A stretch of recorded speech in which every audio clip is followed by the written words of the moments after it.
Hi, Simon Dixon here, founder of banktothefuture.com. I'm reporting live from the Institute for Social Banking, and I'm here with Roland Benedicta, who's the author of Social Banking and Social Finance, and he's just given a great presentation on social banking. So I thought I'd get the opportunity to ask him a few questions, if that's okay for you. So thank you for joining us. Out of this whole financial crisis, do you see if there's anything that's good that could have come out of that as an opportunity for social banking?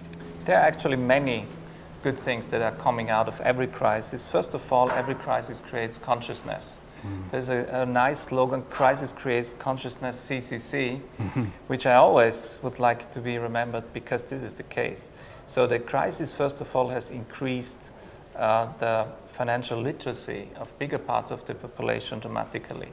Second, it has made us aware that we have to change the whole theory of how to think about finance and economy in the future. We must think not in terms of short profit, not in terms of huge short-term gains for just a few, not in terms of investing in speculative issues, but we must learn to invest and to think in sustainable ways, to take care of the greater good, to think not only for a few, but for people, planet, and the greater sake of humanity. And once such a mindset, through a crisis, is brought to the forefront of public discussion, this is always a real achievement, and this is what has been done. Great. Okay. And I guess traditionally, words you wouldn't, or the words you're saying, things that wouldn't normally be associated with banking. So as a social bank, what challenges do you think that we're going to have moving forward to make this mainstream and a bigger movement? Social banking has a lot of homework to do. Especially social banks need to prove in which fields exactly and to which extent they can outperform traditional mainstream banking, predatory investing and the predatory financial industry. So dig a little bit deeper. When you say predatory, what do you mean there? Predatory means that I look at my own profit and that I make profit at any price. And the system, the traditional banking system was working with, was that there were anonymous shareholders listed in stock exchanges and CEOs that were forced to make profit at any cost because this was what the system required of them. And now if we change this system, I think we have a huge opportunity to really think in a different way and bring other patterns towards the world. And again, we need that because if not, we are really destroying the world. We must take care of the planet in a totally different way. And where would that change begin? How does that start? How do you make such shifts? Is that a governmental issue? Is it the traditional banks, or is it going to be coming from smaller social banks and community? What do you see? It is all of this. It starts everywhere, and then the different aspects connect with each other unavoidably sooner or later. But I think one thing is to reform the international system and to build better rules.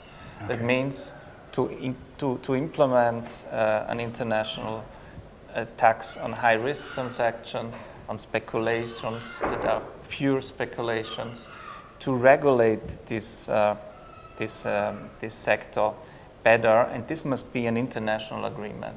It's very difficult to do it just for the West without China. China is very resilient to join such an endeavor because, of course, it is in the midst of a huge growth and doesn't want to risk anything by regulating the financial system.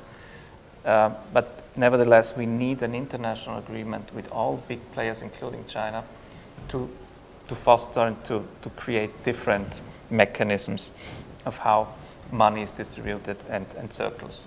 And do you see anything that's happening right now that is moving in the direction that you think we need to move to a more socially responsible banking system?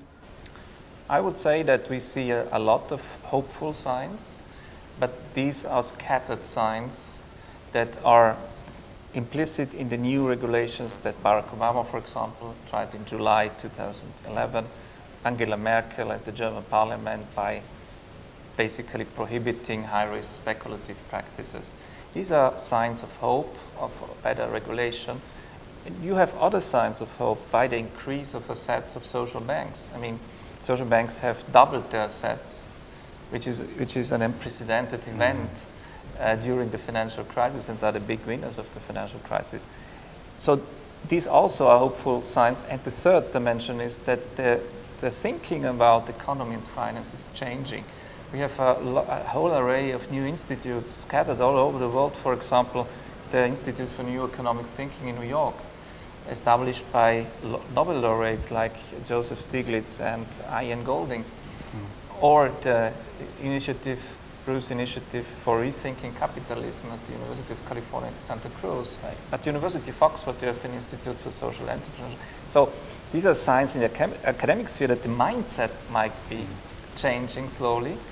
And the decisive point from my point of view is to put them together, to interrelate them, to connect them, and to see how they can improve each other and strengthen each other. Okay, Roland, well, thank you for writing the book. Thank you for your insights. Great presentation today. You're welcome. And look forward to seeing you at future presentations at the Institute for Social Banking. Thank you very much. Thank you.